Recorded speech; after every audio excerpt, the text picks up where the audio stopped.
Yes, ये कोई incline plane है थीटा एंगल वाला। हमसे कह रहा है कि यहाँ पर कोई वायर, करंट कैरिंग वायर, हमें पूछा इसमें करंट पता करिए। हमसे कह रहा है कि यहाँ पे एक यूनिफॉर्म भी लगा हुआ है। हमसे कह रहा है कि वायर में क्या करंट होनी चाहिए, और हाँ यहाँ पे कोई फ्रिक्शन नहीं है। जैसे मेरे हाथ को मान लीजिए कोई इंक्लाइन प्लेन है और ये मान लीजिए आपका तार इस पर रखा हुआ, ये तार आप जानते हैं कि जो नॉर्मल इंक्लाइन प्लेन होगा, तार यहाँ पे टिकेगा, स्लाइड करेगा, तार स्लाइड करेगा। हम चाहते हैं कि तार स्लाइड न करे बल्कि तार इंक्लाइन प्लेन पे रेस्ट में बना रहे। तो पूछ रहे हैं कि इस पे करंट कितनी होनी चाहिए। तार के ऊपर एक तो mg लगने वाला जिसका लगेगा। मैंने इस तार को कहाँ रखा, यूनिफॉर्म में जो कि ऊपर की तरफ है। तो मुझे लगता है कि हमें मामला कुछ तरह सेट कराना है, तार को नीचे स्लाइड करने से रोका जा सके। ज्यादा अच्छा ज्यादा इजी फोटो बनाते हैं। ये रहा आपका स्लाइडिंग प्लेन, ठीक है, ये रहा आपका वायर। बोलो हो जाएगा ना आई करंट। ये आपका प्लेन हो गया, ये आपका वायर हो गया, ये रहा आपका प्लेन, ये रहा थीटा हो गया। सबसे पहले आई थिंक mg फोर्स यहाँ लग रहा होगा बेटे। इस तार के ऊपर एक मैग्नेटिक फोर्स लग रहा है। मैग्नेटिक फोर्स कहाँ लग रहा है जरा सोचिए। यस, बी तो ऊपर की तरफ है, अंगूठा करंट की तरफ। बोलिए फोर्स कहाँ आ रहा है, लेफ्ट वर्ड। लेफ्ट वर्ड कितना लग रहा है, ILB और sin 90। आपका जो तार है इसके ऊपर एक नहीं बल्कि दो फोर्स लग रहे हैं। इस पे mg लग रहा है नीचे की तरफ और ILB लग रहा है उस तरफ। अब अगर आप कह रहे हैं कि दो फोर्स लग रहे हैं उसके बाद भी तार यहाँ पे है, तो आइए हिसाब करते हैं। ये थीटा हो गया, तो ये 90 माइनस थीटा होगा, 90 खा गया। बोलो ये एंगल कितना बचेगा, थीटा। इसके कंपोनेंट्स की बात कर लूं मैं आपसे। ILB sin थीटा का एक कंपोनेंट, यस, क्या एक कंपोनेंट इधर हो जाएगा, क्या हो जाएगा ये ILB। हाँ जी, ILB का ये कंपोनेंट क्या हो जाएगा, ILB cos थीटा। और हाँ इसी का एक कंपोनेंट ये क्या हो जाएगा, क्या ये ILB और क्या sin थीटा हो जाएगा, क्योंकि ये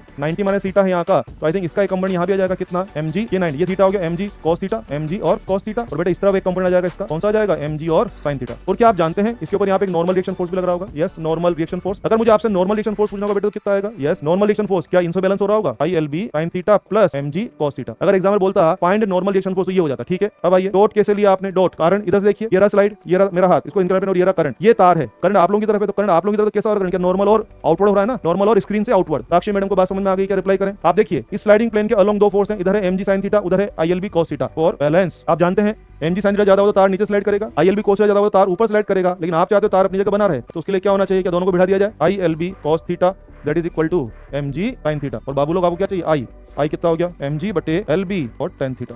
ये आंसर होगा भाई साहब, चेक करें।